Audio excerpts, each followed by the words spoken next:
In a quiet suburban neighborhood where every house looks like a postcard and the lawns are perfectly manicured, there's an unwritten rule that holds power over the lives of its residents. Don't cross the line. This line, carefully drawn by an HOA, Homeowners Association, isn't just about maintaining the appearance of the neighborhood, it's about control. But for some, this line isn't just about curb appeal. It's about controlling lives, dictating the smallest of freedoms, and enforcing rules that can break even the strongest of spirits. No one knows this better than Sarah, a young girl who was born with a disability that makes her world a bit smaller, but no less valuable. At just 12 years old, Sarah, confined to a wheelchair, already knows the pain of feeling different, of being treated as if she doesn't belong in spaces where others roam freely. Sarah's world is filled with the love and warmth of her family, who have always done their best to make her life full of joy and possibility. Her parents, who go to great lengths to ensure she has the same opportunities as any other child, have always encouraged her to embrace her surroundings, to find freedom even when the world might try to box her in. It's a lesson she's learned with grace, despite the constant reminders that she's not like the other children. But one woman, someone who sees Sarah's very presence as a threat to the peace and order she's so determined to preserve, has made it her personal mission to keep Sarah from enjoying the simple things. That woman is Linda, the infamous HOA Karen. Linda, a self-appointed enforcer of the rules, has made her presence felt in the neighborhood since the day she moved in. Her life seems to revolve around policing the actions of others, making sure every blade of grass is in line, and every fence is perfectly aligned with the standards of the HOA. Her rules aren't just guidelines, they're commandments. And if you break them, you pay the price. Linda's belief in her authority has earned her the reputation of being unreasonable, harsh, and vindictive. But to her, it's all justified. To her, maintaining the illusion of perfection in the neighborhood is more important than the comfort or well-being of its residents. Sarah never understood why Linda disliked her. To her, she was just another girl who wanted to play outside, feel the sun on her face, and laugh with her friends. But to Linda, Sarah's very existence seemed to be an infringement on the status quo. It was as if Sarah was a blemish on the otherwise flawless, picture-perfect neighborhood that Linda so fiercely guarded. It wasn't just that Sarah's wheelchair was a visible difference. It was that Sarah dared to exist outside of the confines Linda had so meticulously set. And in a moment that would set the course for the events to come, Sarah learned that even the smallest of her actions could spark a reaction from Linda. One afternoon, simply rolling her wheelchair too close to Linda's pristine driveway was enough to set off an avalanche of anger and resentment. It wasn't a trespassing issue, it was the audacity of a disabled girl enjoying the space that Linda felt was hers and hers alone. Linda's overreaction that day was more than just an incident, it was a turning point. It was the beginning of a series of actions that would push Sarah and her family to the brink, testing their patience, their strength, and their ability to endure the torment of someone who had the power to make their lives miserable. What started as a simple walk too close to a neighbor's driveway would soon spiral into something much darker. Linda, unrelenting in her need for control, would go to extreme lengths to make Sarah feel unwelcome, to rob her of her right to exist peacefully in her own neighborhood. It wasn't just about following the rules anymore, it was about proving a point. But in doing so, Linda didn't just target Sarah. She unknowingly targeted something much stronger: the fierce love and determination of a family that would stop at nothing to protect their own. And so, what Linda thought would be an easy win in her battle for control became something much larger, a battle for justice, for dignity, and for the very right to be left in peace. It was a war she never expected to fight, but one that would unfold with unexpected twists and an emotional intensity that would leave everyone involved forever changed. And it all began with that simple, innocent moment, a disabled girl rolling her wheelchair just a little too close to Linda's house. A moment that would ignite a chain of events that no one, least of all Linda, could have predicted. From that moment on, everything changed. What once seemed like a peaceful, uneventful neighborhood was now a battlefield, and the lines of division were being drawn more sharply than ever. Sarah, whose greatest desire was simply to enjoy the world around her, had unwittingly triggered a storm that no one could have anticipated. It was just a moment in time, a harmless act of rolling too close to Linda's pristine driveway, but in the eyes of Linda and the HOA, it was an act of rebellion, an affront to the carefully constructed order they had worked so hard to uphold. Linda wasted no time making it clear that she would not tolerate what she considered to be Sarah's reckless behavior. Sarah's family, who had always known their rights as residents of the neighborhood, were soon thrust into an uncomfortable position. They had lived peacefully for years, abiding by the rules of the HOA, believing that the community was there to foster a sense of belonging. But with Linda's increasingly hostile actions, it became clear that the HOA was not a sanctuary for all. It was a place where conformity was demanded and differences, especially those like Sarah's, were met with disdain. The first sign of trouble came when Sarah's parents received a letter from the HOA. The letter, written in the usual cold, corporate tone, cited a violation of community standards. It was clear that Linda had reported Sarah's harmless roll down the driveway as an infraction. The letter demanded that Sarah's family attend a meeting to address the concerns raised by Linda. At first, Sarah's parents were taken aback. The idea that their daughter's simple act of enjoying the outdoors could be deemed a violation seemed ludicrous. But they also understood the power the HOA held, and the consequences of ignoring their demands could be significant: fines, potential legal actions, and worst of all, the constant harassment that Linda seemed more than willing to dole out. When the family arrived at the HOA meeting, the tension was palpable. Linda was there, sitting with an air of self-assured authority, as if she had already won. She had that smug, confident expression that comes with knowing you have the upper hand. The HOA board members, all of whom had been silent bystanders to Linda's complaints for years, nodded in agreement as she detailed the infraction that had been committed. Her voice was cold and calculated, speaking about Sarah's actions as though they were a direct attack on the neighborhood's integrity. Sarah's parents, however, were not intimidated. They tried to reason with the board, explaining that Sarah was just a young girl who needed the freedom to move and explore. They spoke about her disability and how important it was for her mental and emotional well-being to be able to experience life like any other child. They begged for understanding and compassion. But Linda's response was cold, cutting. She reminded them that the rules were the rules and everyone had to follow them, regardless of circumstances. "It's not personal," Linda stated, her voice dripping with disdain. "It's about maintaining the standards we've set. There's no room for exceptions." The meeting ended with no resolution, just a growing sense of animosity. Linda, backed by the HOA, had made her stance clear. There was no place in her perfect, controlled world for someone like Sarah. The family walked out of the meeting that day with their heads heavy and their hearts burdened by the realization that the fight for fairness was going to be much harder than they had ever anticipated. It wasn't just about a single violation, it was about a community that had turned its back on them. The days that followed were filled with mounting tension. Linda, emboldened by her victory at the meeting, began to escalate her harassment. She watched Sarah's every move, ready to pounce on any opportunity to report her for another infraction. Whether it was stepping onto her driveway to get closer to her own front door, or simply being in the front yard for too long, Sarah became a target, constantly on edge, never knowing when the next violation would occur. The once peaceful neighborhood now felt like a prison. Sarah's family tried to continue their lives, but the looming threat of Linda's power hung over them like a storm cloud. Every small action, every step taken in the wrong direction could lead to another reprimand, another fine, another meeting. The stress was taking its toll on everyone. Sarah, who had once loved spending time outside, now found herself confined to her room, fearful of even stepping outside for fear of angering Linda.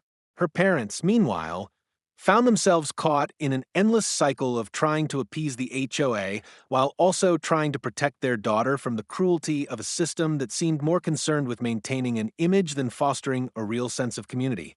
Linda's reign of terror was far from over. In fact, it was just beginning.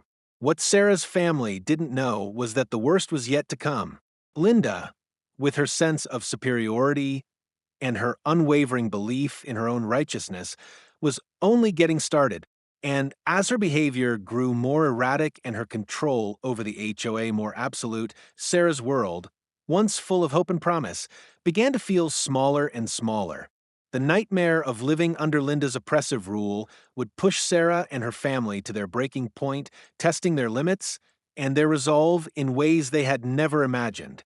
The war that had started with an innocent act, a girl simply walking too close to a neighbor's house, was now spiraling into something much darker.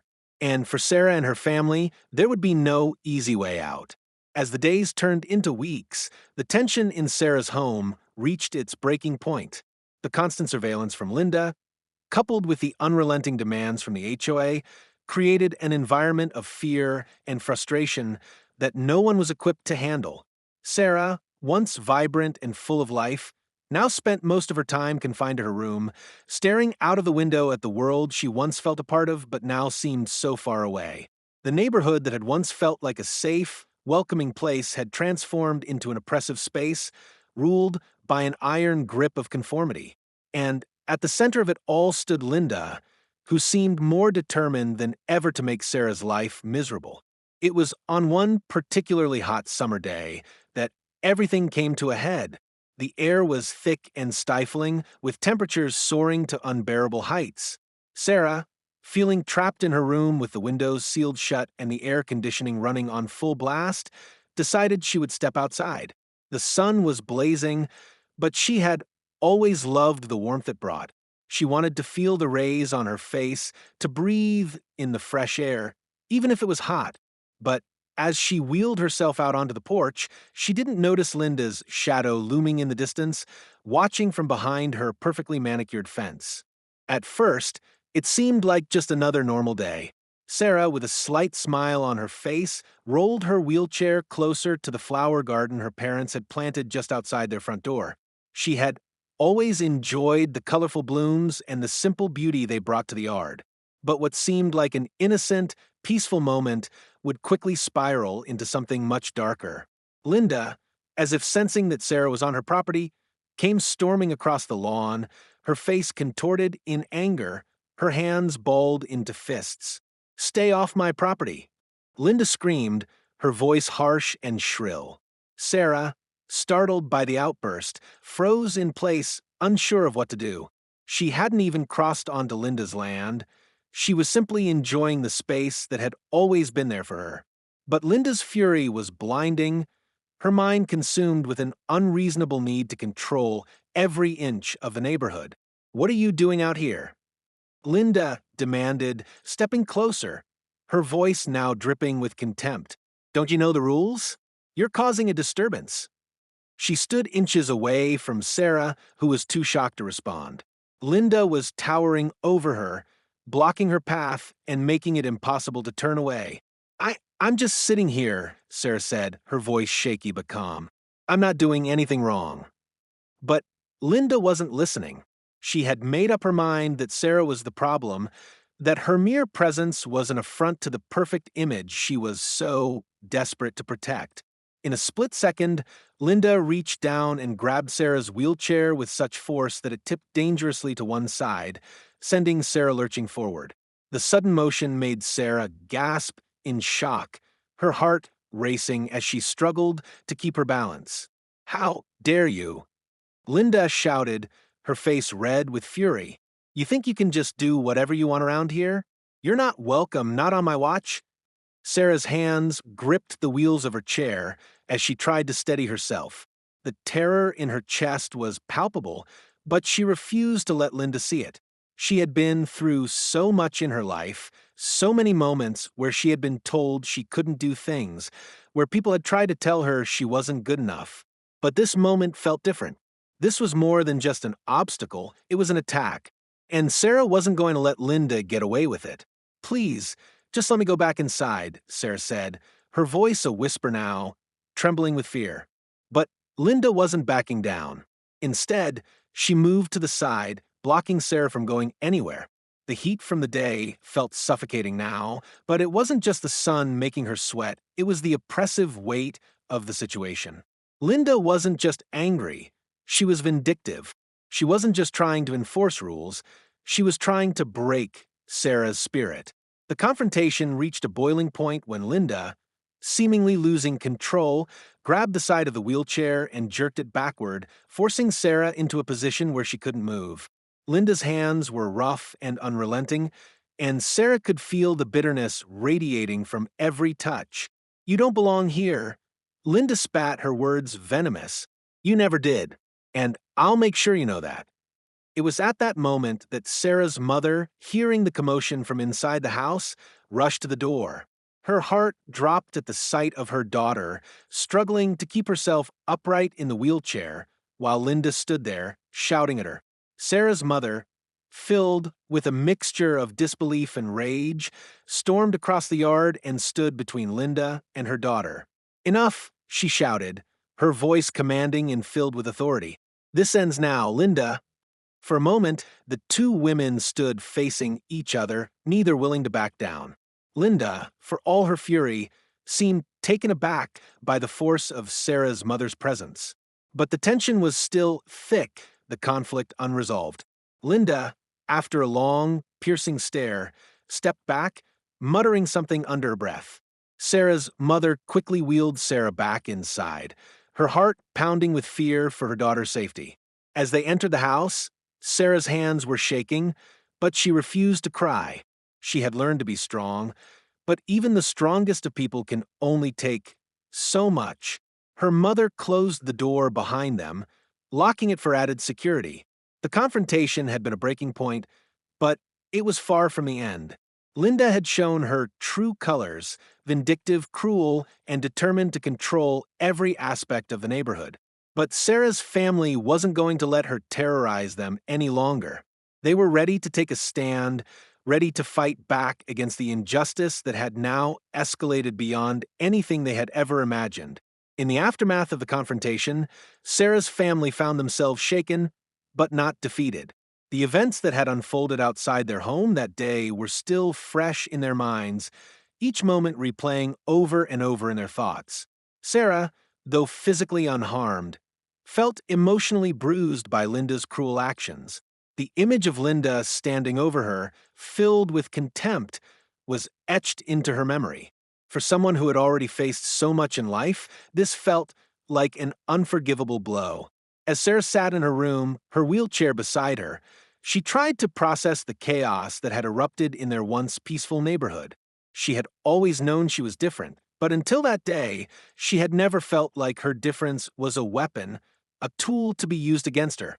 Linda's anger, her accusations, the way she had tried to intimidate her, all of it had left Sarah questioning her place in the world. Was she truly unwelcome in the space she had once loved? Was she nothing more than an obstacle to people like Linda? Sarah's mother, still furious and heartbroken by what had happened, tried to comfort her daughter. But the words felt empty. "You didn't do anything wrong," she kept repeating, as if trying to convince herself more than Sarah. "You have every right to be outside. This is your home, too." But no matter how much she reassured Sarah, the damage had already been done. Linda's actions had succeeded in one thing. She had made Sarah feel as though she was an outsider, even in her own home. And the more Sarah thought about the confrontation, the more helpless she felt. She had never asked for pity, nor did she want it. She just wanted to exist, to live without being judged or harassed for her disability. But in Linda's eyes, that was too much to ask. The next few days were a blur of anxiety and fear. Sarah's parents knew they had to act, but what could they do against the HOA and Linda, who seemed to have the whole neighborhood under her thumb? They couldn't just sit idly by, hoping that things would calm down. The stress of the situation weighed heavily on both of them, and even though they tried to keep up appearances for Sarah's sake, they could feel the strain in their every action. The house, once filled with warmth and laughter, now seemed cold and quiet, the tension suffocating every corner. It was on the 5th day after the incident when the HOA delivered another letter. This time, it wasn't just a warning, it was a formal complaint accusing Sarah's family of violating the HOA's rules once again. According to the letter, Sarah's family was now disrupting the peace of the neighborhood by allowing their disabled child to roam freely. The words felt like a slap to the face, like a punch to the gut. Sarah's parents had known that Linda wouldn't stop at just one incident, but they hadn't expected her to go this far.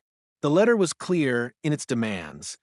A fine would be levied unless they complied with new restrictions, and further infractions would result in even more severe consequences. It was an outright attempt to force them into submission, to make them bow to Linda's will and the HOA's arbitrary rules. But Sarah's parents had had enough. The line had been crossed, and now it was time to fight back. "We need to take action," Sarah's father said, his voice trembling with anger but firm with resolve. "We can't just let them treat us like this. We have rights, and we won't let them take that from us." The family had long been passive members of the HOA, paying dues and following rules in an attempt to fit in. But now everything had changed. Sarah's parents realized that this wasn't just about the HOA, it was about standing up for their daughter's dignity and their right to live without fear. They were no longer willing to be intimidated. They contacted a lawyer who specialized in civil rights and discrimination cases. After reviewing the situation, the lawyer was appalled by what had transpired. He explained that the actions of the HOA and Linda were not only unreasonable but potentially illegal. Discriminating against a disabled child for simply existing in public spaces was not something they could let slide. The lawyer assured them that they had a strong case and that they would fight back, but it was going to take time and effort. It wouldn't be easy, but it would be worth it. The family began documenting everything: the letters, the interactions with Linda, and the constant harassment. They took photographs of the driveway where Linda had harassed Sarah, gathered testimonies from neighbors who had witnessed the events, and compiled everything they would need to take legal action. As they moved forward, they found themselves more determined than ever to ensure that Linda's reign of terror would end. The emotional toll of the situation was undeniable. Sarah's mother stayed up late at night, poring over legal documents, making phone calls, and researching her options. Sarah's father was no less dedicated, balancing work with the constant fight against the HOA. But despite the weight of the battle ahead, there was a flicker of hope beginning to grow in their hearts. This wasn't just about protecting Sarah, it was about standing up for what was right, and about showing Linda that she couldn't push them around anymore. For Sarah, the road to recovery wasn't going to be easy. The scars of that day, the fear, the shame, the sense of isolation, would take time to heal. But she wasn't alone. Her parents had promised her that they would never give up on her, that they would fight for her until the very end. As hard as it was to keep moving forward, Sarah knew one thing for sure. Her family had her back, and together they would take on the world, one step at a time. The days that followed were long and fraught with anticipation. With each passing moment, the tension in Sarah's household grew thicker, but so did their resolve. The fight they had begun, initially sparked by a single confrontation, had now become a battle for justice. It was no longer just about Sarah's right to exist in peace. It was about standing up to the very forces that sought to erase her dignity and spirit. The lawyer's office had become a regular stop, each meeting a new step in what would surely be a long and arduous journey. But Sarah's parents, for all the doubt and fear that gnawed at them, were resolute. They were not going to let Linda or the HOA win. The lawyer had filed a formal complaint with the HOA, outlining the discriminatory practices and demanding immediate action. The letter was clear. If the HOA continued to allow Linda to harass Sarah, legal action would be taken. As the days went by, the weight of the situation settled in. Linda, once so confident in her ability to control the neighborhood, was now in a position of uncertainty. For the first time, she found herself on the defensive. She had never imagined that anyone would stand up to her, and certainly not a family like Sarah's. The HOA board called an emergency meeting, and Sarah's family was invited to attend. The invitation, however, came with a caveat. They were told that if they showed up, they would be required to present their case in front of the entire board. It was a bold move, one that would put everything they had worked for on display. But Sarah's parents were undeterred. This was their moment, their chance to be heard. It was time to make their stand. As the day of the meeting arrived, Sarah's parents prepared with a mix of dread and anticipation. They knew this would be a turning point. Either they would be vindicated, or they would face the full force of Linda's wrath. But what they didn't anticipate was the overwhelming support they received from the community. Neighbors who had watched the escalating conflict from the sidelines now began to speak up. They had seen the injustice that Linda had imposed on Sarah, and they were not willing to stay silent any longer. One by one, they volunteered to testify in support of Sarah's family, their voices powerful and unwavering. The support from the community gave Sarah's parents a renewed sense of hope. This was no longer just their fight. It was a collective stand against the kind of tyranny that Linda had tried to impose. When the meeting finally began, it was as tense as Sarah's parents had imagined. Linda sat at the front, her arms crossed, a smug smile playing on her lips. She had expected this meeting to be another routine affair, one where she could reassert her dominance over the neighborhood. But what she didn't anticipate was the wave of testimonies that followed. Sarah's mother spoke first, her voice calm but firm, outlining the emotional and psychological toll Linda's actions had taken on her daughter. She spoke of the harassment, the fear that had gripped their family, and how it had all started with a simple, innocent desire to enjoy the outside world. As her words filled the room, it became clear that this was not just a matter of petty grievances, it was about human dignity, about ensuring that every resident, regardless of ability, had the right to live without fear. Then came the neighbors, each offering their own account of the events that had unfolded over the past few weeks.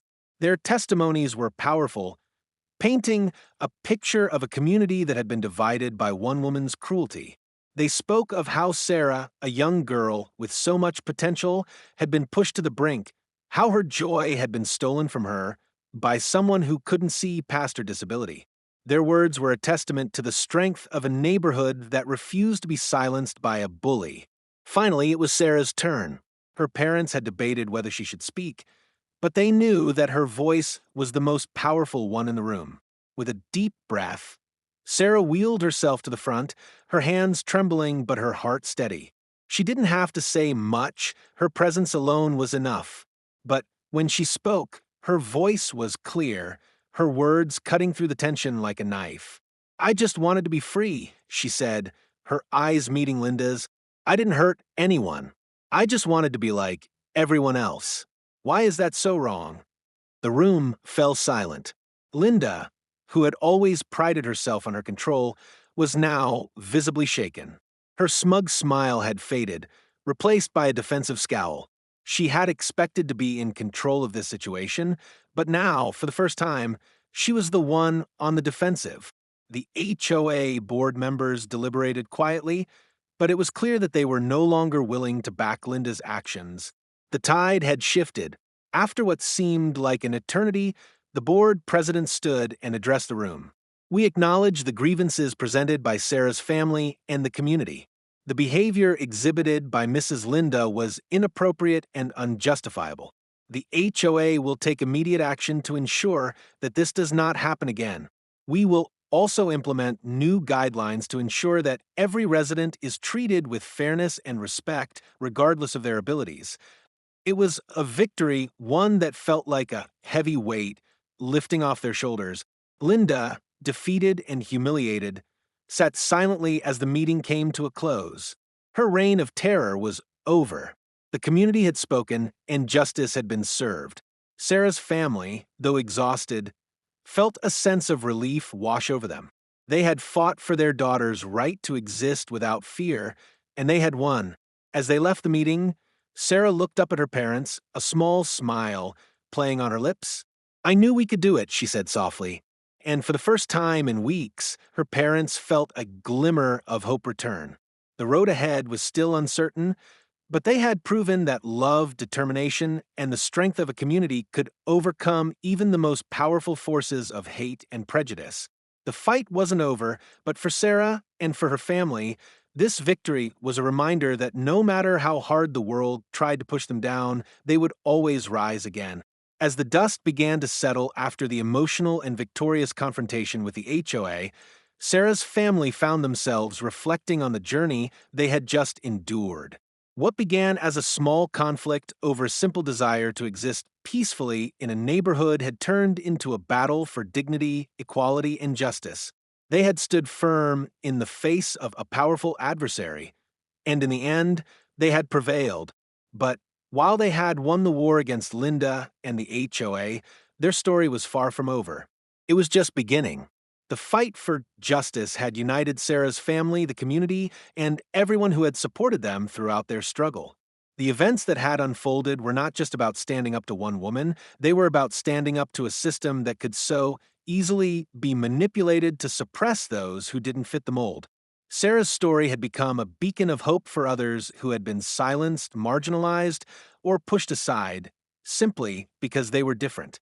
And now, Sarah's family knew that their victory wasn't just for them, it was for everyone who had ever felt unseen, unheard, or unworthy of respect. But the battle for fairness wasn't over. The HOA had promised to make changes, but Sarah's family knew that the true measure of progress would be in how the community acted moving forward. Change didn't come from just a meeting or a promise. It came from action. It came from the ongoing effort to ensure that everyone, regardless of their abilities, could live without fear of judgment or persecution. As Sarah's parents looked at their daughter, who had endured so much with such strength and resilience, they realized that the fight was bigger than just this one incident. The fight for inclusivity, the fight for equality, and the fight for basic human dignity was one that would continue for as long as there were people like Linda trying to divide the world into us and them, and Sarah, with her courage, her voice, and her unwavering belief in herself, was a symbol of that fight. And that's where you, the viewer, come in. Sarah's story is not just a tale of one family's victory, it's a call to action for all of us. Whether you're watching from your home, your car, or wherever you may be, the story of Sarah and her family is a reminder that injustice cannot stand, that we all have a role to play in creating a world where everyone is treated with dignity and respect. If you've watched this far, then you've already taken the first step.